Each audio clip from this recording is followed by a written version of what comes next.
Assalamualaikum dan salam Sarawakku sayang, bersama saya Majidah Hamdan. Fokus berita. Sarawak mensasarkan pengangkutan awam di Bandaraya Kuching bebas karbon dan menggunakan sepenuhnya tenaga hidrogen dan elektrik menjelang 2030. Pimpin Sarawak Datuk Patinggi Tan Sri Dr. Abang Abdul Rahman Zahri Tun Datuk Abang Openg berkata, dengan adanya sumber hasil tenaga yang boleh diperbaharui itu, sekaligus dapat mengurangkan kesan perubahan iklim di seluruh dunia.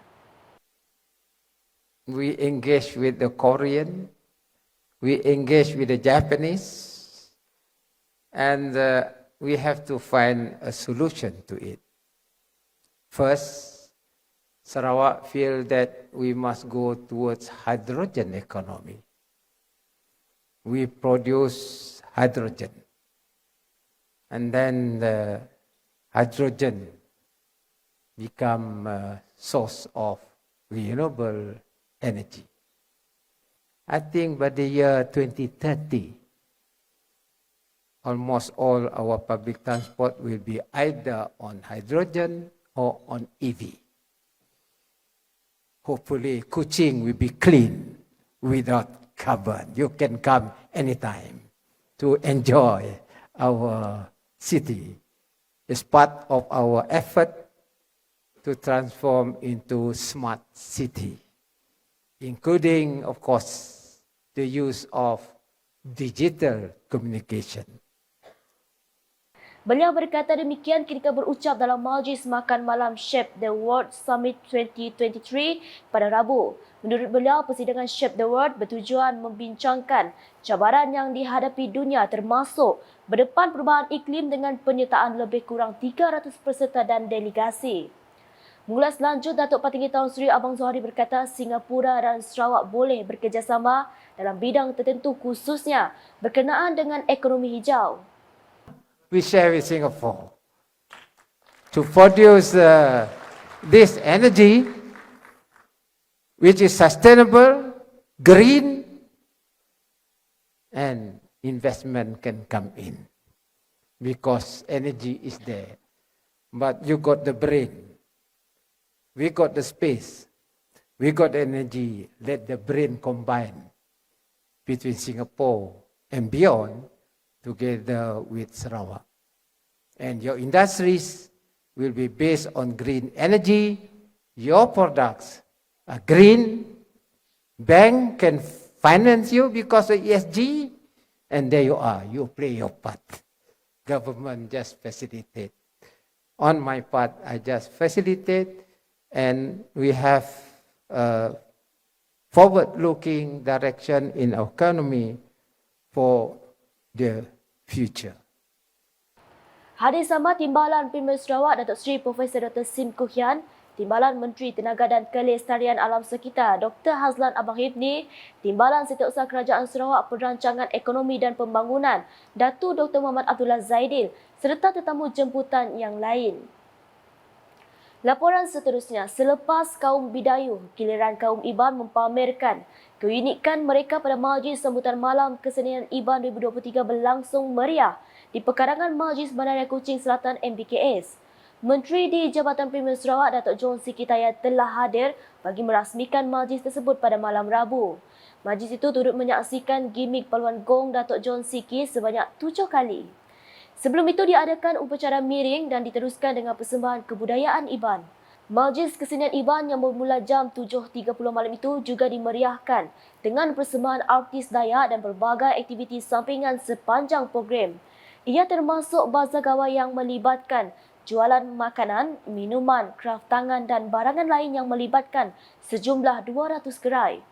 Manakala program Kemuncak Sarawak Got Talent 2023 akan berlangsung pada 24 Jun ini bermula jam 10 pagi di tempat yang sama.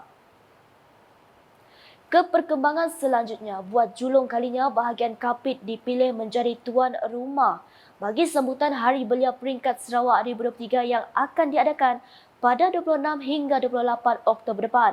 Menteri Belia Sukan dan Pembangunan Usahawan Sarawak Datuk Seri Abdul Karim Rahman Hamzah berkata, pemilihan Kapit kerana ia sudah mempunyai jalan penghubung yang memudahkan akses ke bahagian itu. Beliau berkata demikian dalam sidang media selepas mempengerusikan mesyuarat sambutan Hari Belia 2023 peringkat Sarawak di Kuching pada Rabu. Datuk Seri Abdul Kadir menambah sambutan hari belia ini amat penting kerana beliau merupakan aset dan pewaris pembangunan negara. Jelasnya seperti tahun-tahun yang lepas, pelbagai program diadakan sepanjang berlangsungnya sambutan berkenaan. Seperti tahun-tahun yang lepas, Hari Belia akan mempunyai berbagai acara-acara tertentu yang menjurus kepada perkara-perkara yang diminat oleh belia. Ada program jual-jualan belia, ada program-program berkenaan dengan talent-talent belia, ada program keprihatinan belia dan acara kemuncak tiap-tiap pada hari belia adalah tokoh belia. Komiti telah ditubuhkan untuk mengenal pasti dan mengambil nama-nama siapa yang layak untuk diberi anugerah tokoh belia ini yang akan dinamakan pada tarikh tersebut dan anugerah tersebut diserah sendiri oleh Yang Amat Berhormat Premier. Beralih dengan perkongsian di Bintulu, pemulihan habitat adalah penting untuk memelihara biodiversiti di Sarawak. Timbalan Menteri Infrastruktur dan Pembangunan Pelabuhan Datuk Majang Renggi memberitahu pemulihan habitat adalah selaras dengan strategi pembunuhan pasca COVID-19 PCDS 2030. As we gather here today, ladies and gentlemen, the rewilding project holds significant importance within the PCDS 2030 framework. It reflects our dedication to ecological restoration, biodiversity conservation, and sustainable forest management. By undertaking initiatives such as habitat restoration and tree planting, we not only revive our natural ecosystem, but also contribute to the socio-economic well-being of our communities. Beliau berkata demikian semasa berucap pada Majlis Pelancaran Rewilding Sarawak Totally Protected Areas TPA through Habitat Restoration antara OM Material Sarawak dan Perbadanan Perhutanan Sarawak SFC di Taman Negara Simi Lajau pada Rabu. Selain itu, Datuk Majang yang juga ahli Dewan Undangan Negeri Adun Semalaju berkata, inisiatif rewilding dan pemulihan habitat menyumbang kepada peimbangan karbon secara aktif di mana habitat semula jadi berfungsi sebagai penyerap karbon yang mampu mengasingkan dan menyimpan karbon dioksida.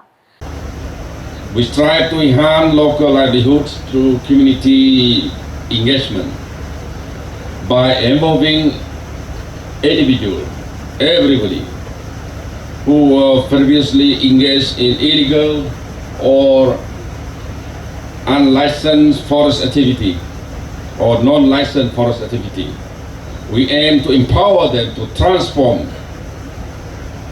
We aim to empower them and to transform them into guidance about totally protected areas.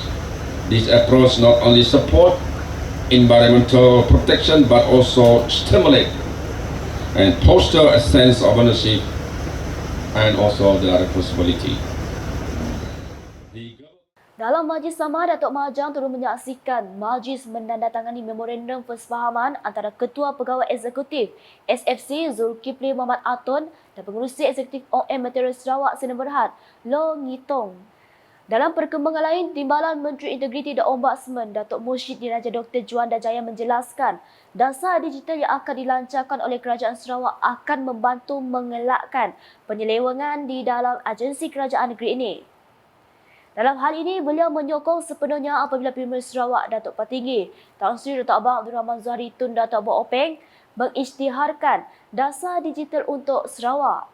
Ujarnya masalah akan dikenal pasti dengan lebih mudah apabila dasar digital ini berjalan sepenuhnya nanti. Beliau berkata demikian semasa majlis penutupan kursus etika dan integriti Siri 1 2023 Anjuran Unit Integriti dan Ombudsman Sarawak Unions pada Rabu. Dr. Juanda yang juga Adun Jemoring menambah tugas pegawai-pegawai pejabat awam adalah untuk memberi nasihat dalam memastikan pengurusan keuangan terjaga. Seramai 50 orang pegawai pejabat awam dari Jabatan Premier Sarawak hadir bagi kursus yang berlangsung dari 20 sehingga 21 Jun 2023 di Hotel Waterfront Kuching.